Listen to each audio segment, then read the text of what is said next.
Hey guys, welcome to OverZone. This is Sully, and in today's video we are going to be showing you how to win all your LUCIOBALL games. So I'm currently ranked at a high diamond in the Lucio competitive, so I believe I do have enough experience with LUCIOBALL to give you some tips for you guys that are struggling and wanting to know how to win games. And yeah, let's start off with tip number one. So tip number one is kickoff. Now a lot of people, you'll see people just running straight on for the ball and hoping to actually just win it. When instead I do this thing, and it's a guarantee nearly every time that you're going to do this, because at the angle the ball is placed, you should get there first. If you continue in that, I have videos here in the background explaining, and the best way to explain it is use the walls. Just boop it off the wall, because next thing that player has to turn around to come back, and next thing the keeper, who has to come and collect the ball because the player will be on the opposite side, the keeper has to come out and it's pressure on him. So if you can get your other opponent to kind of push along with you, move into the center, that goalkeeper is going to struggle, and that could turn into a goal. A lot of pressure comes from this, booping it off the wall, putting it behind your defense. Next thing they're struggling, it really does work, guys. So guys, the next tip is what I like to call tennis. Now, you all know what I mean by tennis, where it goes back and forth between goalkeepers with volleys and volleys and volleys and endless volleys, and you're just in the middle and you're bored. I know how it feels. It's happened to us many times when we do play. But it'll get to the stage where, you know, someone is going to mess up and you're afraid that's going to happen to you. So generally what we like to do is we kind of position ourselves at an angle so we're hitting off the wall, stopping the whole tennis effect happening. Because if you do have your attack up front with this tennis and you bounce it off the wall, next thing that's going to fall short. The keeper on the opposite end, your opponent, is not going to get to it. You're going to get to it first. So it kind of puts a little bit of pressure on him then, and it kind of whole stops the tennis effect. And next thing you know, the ball is on the ground. No more just back and forth. So I will say, to kind of get the best of the tennis, you got to be able to time your jumps. If you aren't comfortable with your jumps, I'd say definitely try and definitely master that. In terms of if the ball is coming in, I will give this one tip because this happened to me so many times and I've kind of fixed it now, is when the ball is coming short, don't go further back, because the ball will bounce over you and your boop will not become effective. It's happened to me many times. That's how I've let in my goals in the past.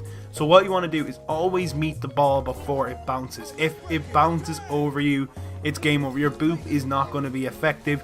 It's going to go right into the back of the net. So in terms of tennis, learn just how to jump, like how to time it, how to know when to do it. Time your boop accuracy and timing kind of your positioning on where the ball's going to land, because I guarantee you, I'll have clips here as well. The ball will bounce over you if you do not like place yourself in the right moment when the ball's going to land. So that's definitely one thing. The tennis effect and the whole timing of your jumping is a massive key factor in this game as well. So tip number 3 is no other than the walls. Everyone thinks that you gotta go aim straight for that net. No, you do not. The amount of times that wall has came into play when we've scored goals is beyond a joke. The wall is not a 90-degree angle, it has a curve at it. So if you kick the ball, or boop it shall I say, and it hits that curve, then potentially the ball has some effect of going maybe into the goal, coming across a player, coming across one of your players to boop it in to finish it off. The walls are absolutely amazing. Try and use them. They can really kind of mess up the play. Like for instance, say if you boop it and you have an enemy defender coming out to meet it and he misses his boop and it bounces off that corner, next thing he's beaten, he's got no boop, you've got a boop, you've got speed boost, game over. Now this is the key one. This is brilliant, okay? This is what I like to call Project Burnout, okay? So what you usually like to do is, okay, we'll paint the scene, alright? We're 1-0 up. We've got a minute and a half on the board. The enemy has 3 ultimates and you have 2, okay? So let's have a look at it in this sense. You want to push their ultimates out first because they are behind. They have to bring the pressure to you. So what I like to do maybe is have, when this is going on, when you think they're going to have an ultimate, have someone that stays back with the goalkeeper and try and get them to burn out the ultimate. So say for instance, player 1 on the opposite team burns out an ultimate, doesn't score. The second one burns out an ultimate, does score, so that's 1-1. Then the third fella does an ultimate and doesn't score. Next thing, you should have ultimates. You're 1-1, it's 1-1, you potentially could score. That's what I like to call Project Burnout. You try and get the enemy to draw out their ultimates, because when they're under pressure, you'll see the ultimates will become a lot worse, and they'll start panicking. They really will. With the speed of the ultimate that I have for LUCIOBALL, it's incredibly quick, and even me at times, I can't even control it. So I would say definitely try and get the enemy to burn out their ultimates first, especially if they are behind. And yeah, that's a definitely very good tip, and try and use that, guys, try and use that. Now the main tip, the one that everyone wants, how do I score goals? Well, it's simple. Guys, when I started playing LUCIOBALL, I thought it was just the boop and hit the center of the ball. Guys, there's so many things you could do. You can hit the top left, you can hit the top right, you can add a bit of spin, you can add a bit of that. There is so much to this. But what I will say is always check out the location of all the Lucios. See where you could potentially aim. Like for instance, a few times you would probably see the Lucio in the bottom right corner, kind of waiting for it to go, but then go top left. He has to jump across.